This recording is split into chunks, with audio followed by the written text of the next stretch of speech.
Mémoires de deux jeunes mariés, Honoré de Balzac. Chapitre 3. De la même à la même. Décembre.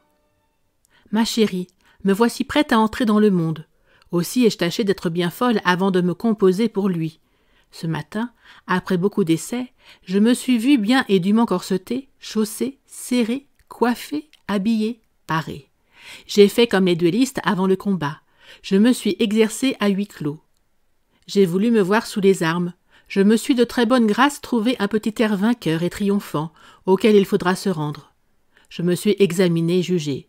J'ai passé la revue de mes forces en mettant en pratique cette belle maxime de l'Antiquité. Connais-toi toi-même. J'ai eu des plaisirs infinis en faisant ma connaissance. Griffith a été seul dans le secret de ma joerie à la poupée. J'étais à la fois la poupée et l'enfant. Tu crois me connaître? Point. Voici, René, le portrait de ta sœur autrefois déguisée en carmélite et ressuscitée en fille légère et mondaine. La Provence exceptée, je suis une des plus belles personnes de France. Ceci me paraît le vrai sommaire de cet agréable chapitre. J'ai des défauts, mais si j'étais homme, je les aimerais. Ces défauts viennent des espérances que je donne. Quand on a 15 jours durant admiré l'exquise rondeur des bras de sa mère et que cette mère est la duchesse de Chaulieu, ma chère, on se trouve malheureuse en se voyant des bras maigres. Mais on s'est consolé en trouvant le poignet fin, une certaine suavité de linéament dans ces creux qu'un jour une chair satinée viendra poteler, arrondir et modeler. Le dessin un peu sec du bras se retrouve dans les épaules. À la vérité, je n'ai pas d'épaules, mais de dures omoplates qui forment deux plans heurtés. Ma taille est également sans souplesse, les flancs sont raides. Ouf, j'ai tout dit. Mais ses profils sont fins et fermes. La santé mord de sa flamme vive et pure ses lignes nerveuses. La vie et le sang bleu courent à flots sous une peau transparente. Mais la plus blonde fille d'Ève, la blonde, est une négresse à côté de moi. Mais j'ai un pied de gazelle. Mais toutes les entournures sont délicates et je possède les traits corrects d'un dessin grec. Les tons de chair ne sont pas fondus, c'est vrai, mademoiselle. Mais ils sont vivaces, je suis un très joli fruit vert et j'en ai la grâce verte. Enfin, je ressemble à la figure qui, dans le vieux missel de ma tante, s'élève d'un lys violâtre. Mes yeux bleus ne sont pas bêtes, ils sont fiers, entourés de deux marges de nacre vive nuancées par de jolis fibrilles, et sur lesquels mes cils longs et pressés ressemblent à des franges de soie.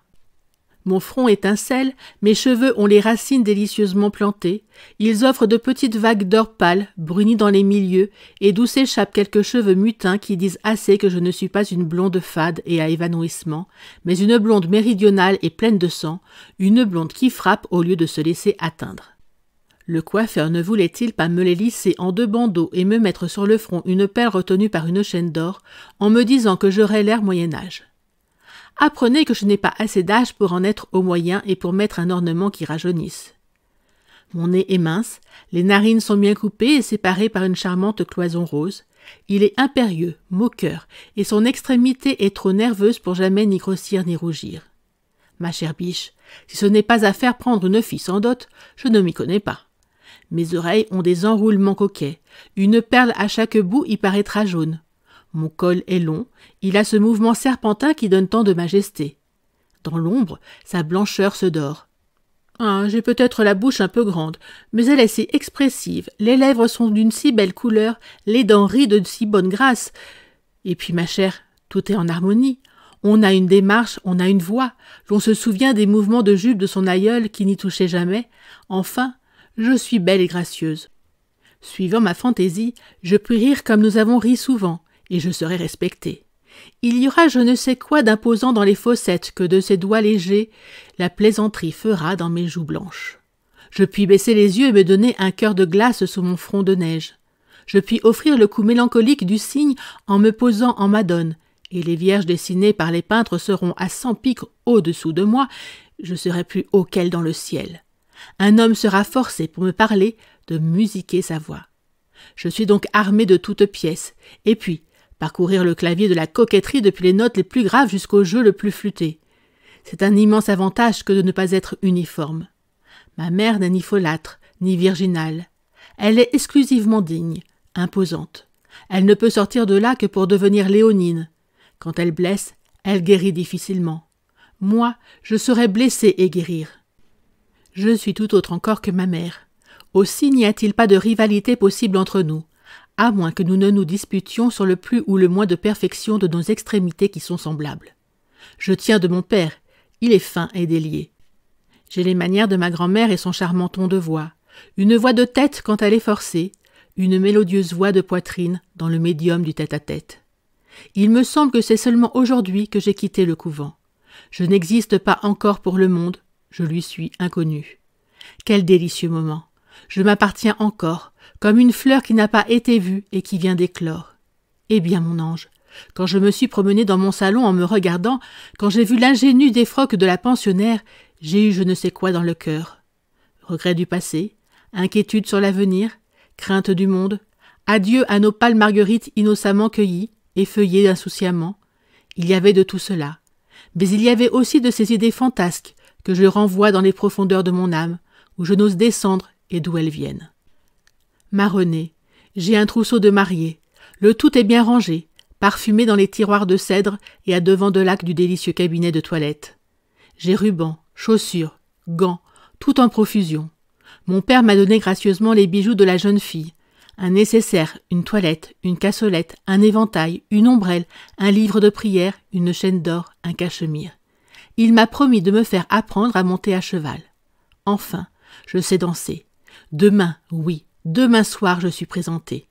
Ma toilette est une robe de mousseline blanche. J'ai pour coiffure une guirlande de roses blanches à la grecque. Je prendrai mon air de Madone. Je veux être bien niaise et avoir les femmes pour moi. Ma mère est à 1000 lieues de ce que je t'écris. Elle me croit incapable de réflexion. Si elle lisait ma lettre, elle serait stupide d'étonnement. Mon frère m'honore d'un profond mépris et me continue les bontés de son indifférence. C'est un beau jeune homme, mais quinteux et mélancolique. J'ai son secret. Ni le duc ni la duchesse ne l'ont deviné. Quoique duc et jeune, il est jaloux de son père. Il n'est rien dans l'état. Il n'a point de charge à la cour. Il n'a point à dire « Je vais à la chambre ». Il n'y a que moi dans la maison qui ai 16 heures pour réfléchir. Mon père est dans les affaires publiques et dans ses plaisirs. Ma mère est occupée aussi. Personne ne réagit sur soi dans la maison. On est toujours dehors. Il n'y a pas assez de temps pour la vie. Je suis curieuse à l'excès de savoir quel attrait invincible a le monde pour vous garder tous les soirs de 9 heures à 2 ou 3 heures du matin, pour vous faire tant de frais et supporter tant de fatigues. En désirant y venir, je n'imaginais pas de pareille distance, de semblable enivrement. Mais à la vérité, j'oublie qu'il s'agit de Paris. Ainsi donc, on peut vivre les uns auprès des autres, en famille, et ne pas se connaître. Une quasi-religieuse arrive, en 15 jours, elle aperçoit ce qu'un homme d'État ne voit pas dans sa maison. Peut-être le voit-il, et y a-t-il de la paternité dans son aveuglement volontaire. Je sonderai ce coin obscur. Merci d'avoir écouté cette vidéo. Si cette vidéo vous a plu, vous pouvez vous abonner gratuitement à la chaîne Coin Livre Audio. N'oubliez pas de liker avec le pouce vers le haut. Vous pouvez aussi me laisser un commentaire. À bientôt.